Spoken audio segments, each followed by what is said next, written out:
હમણાં એક જણો કહે કે મારા લગ્ન થયા ને કે હા મારા લગ્ન થયા કે લગ્ન થયા અને કે મેં મારી ઘરવાળીને કે મેકઅપમાં જોઈને કે મેકઅપ લગાવીને આવી હતી કે મેં ઘૂંઘટ ઊંચો કર્યો અને મારી ઘરવાળીને જોઈને કે હું પાગલ થઈ ગયો કે બીજે દિવસે એણે મોઢું ધોયું ને બીજે દિવસે એણે મોઢું ધોયું ને હાચીને પાગલ થઈ ગયો.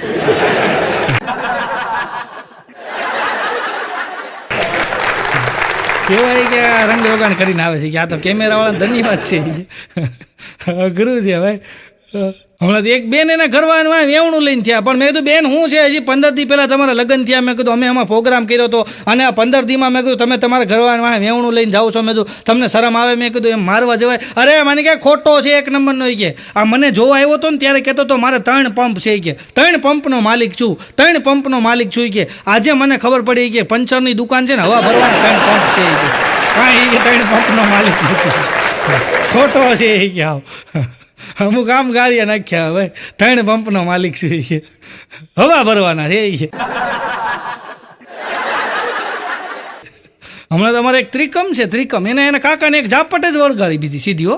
તો મેં કીધું ત્રિકમ આ કાકાને મારે સારું લાગે? મેં તારા બાપ સમાન કહેવાય અને કાકાને ઝાપટ મને કેમ મારવી જ પડે કે મારો કાકો છે ને એ કે અવળ છંડો છે એ કે. મેં તો શું થયું? અરે મને કે 8-10 દી પહેલાં હું કે ઓટે બેઠો હતો ને એક છોકરીની સામું જોતો હતો ને ત્યાં કે મારો કાકો આવ્યો અને આવીને મને ઝાપટ મારીને મને કે છોકરીઓ સામું જો છો એ કે. અને આજે પાછો કે મને આવીને શું કે ખબર હાલી કે ત્રિકમ તૈયાર થઈ જાય આપણે છોકરી જોવા જવું. એટલે કે મેં ઝાપટ મારી ગઈ. હું જોતો તેથી મને જોવા ન દીધી અને આજ કાલે આપણે છોકરી જોવા જવું.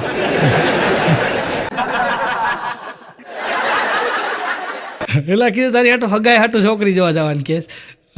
એક ભાઈ તેના છોકરાને કહેતા હતા કે બેટા ચાલ વાળ દાઢી કરાવી લે, વાળ દાઢી કરાવી લે, છોકરી જોવા જવું છે. છોકરો કે બાપા તમે જઈ આવો, અમે તો રોજ જોતા હોય.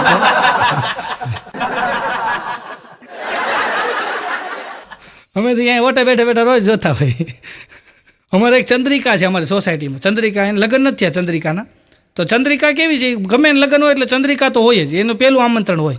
અને ચંદ્રિકા હોય અમારે એક ડોશીમાં છે કાશીમાં, એ કાશીમાંય હોય. અને બરાબર ગમે એના લગ્નમાં એ ચંદ્રિકા આવે એટલે કાશીમાં બરાબર ચંદ્રિકા પાસે જાય, એના ગાલ પકડીને ચંદ્રિકાને કે બેટા હવે તારો વારો એમ કહે. એને હરખ થાય ને કે હવે તારા લગ્ન ગોઠવીએ એમ. ગમે એ લગ્ન હોય ને એટલે ચંદ્રિકાને ભાળી જાય એટલે કાશીમાં એના ગાલ પકડે, બેટા હવે તારો વારો.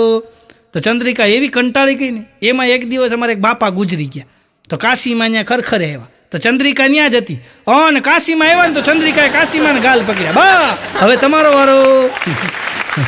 તો બા પછી ક્યાંય આવતા બંધ થઈ ગયા. બોલો, બેહણામાં નથી જતા, લગ્નમાં નથી જતા. ચંદ્રિકાને ભારત ભાગે છે. બોલો,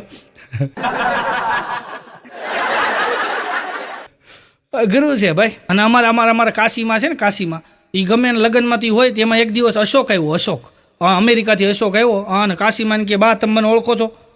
હું નો આ શેરીમાં રમતો અને તમારા ઘર પાસે અમે કે બપોરે 1 વાગે ફટાકડા ફોડતા ને તમારા નળિયા ઉપર પાણાના ઘા કરતા ને તમારું ઘર ખખડાઈને વયા જતા. તમે ન ઓળખો? હું અશોક. બા કે હા ઓળખો કે પહેલાં તું કે બહુ નટખટ હતો હોય કે. અશોક કે હા પછી હવે મારા લગ્ન થઈ ગયા ને હવે કે ખાલી ખટખટ થાય છે.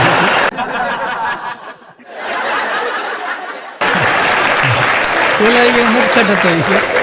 આમાં ઘણાને એવું થયું ભાઈ. અમારે એક ચંદુ છે.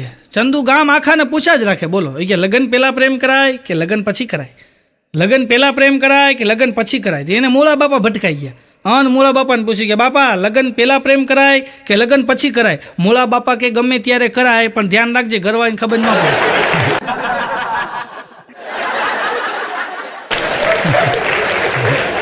છૂટાછેડા થાય છે સમજો. ચંદુ પૂછા જ રાખતો હોય. બોલો, હમણાં એક જણો મને કહેતો હતો, મને કે આમ જોઈ કે પહેલાં કે બાલ વિવાહ થતા હોય કે. મેં તો હા મને કે પહેલાં બાલ વિવાહ થતા, અત્યારે કે બાલ વૈયા જાય છે તો વિવાહ નથી થતા.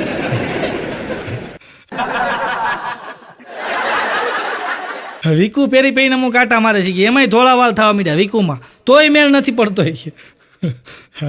એક તો ટેમ્પા વાંહે લખ્યું હતું. બોલો, ફેરા માટે મળો ટેમ્પા વાંહે. તો અત્યારે તો સોશિયલ મીડિયાનો જમાનો છે તો ટેમ્પામાં લખ્યું હતું ફેરા માટે મળો, ફોન નંબર નીચે લખ્યો હતો. એક જણાએ ફોટો પાડી અને ફેસબુકમાં વાયરલ કરી દીધો. તો ઓછામાં ઓછા 1000 ફોન આવ્યા એ કે અમારા ફેરાનું ગોઠવું. ઓલો કે ભાઈ ફેરાની વાત નથી કરતો ગયા, હું તો અહીંયા રેતી કપચીના ફેરા મારું છું.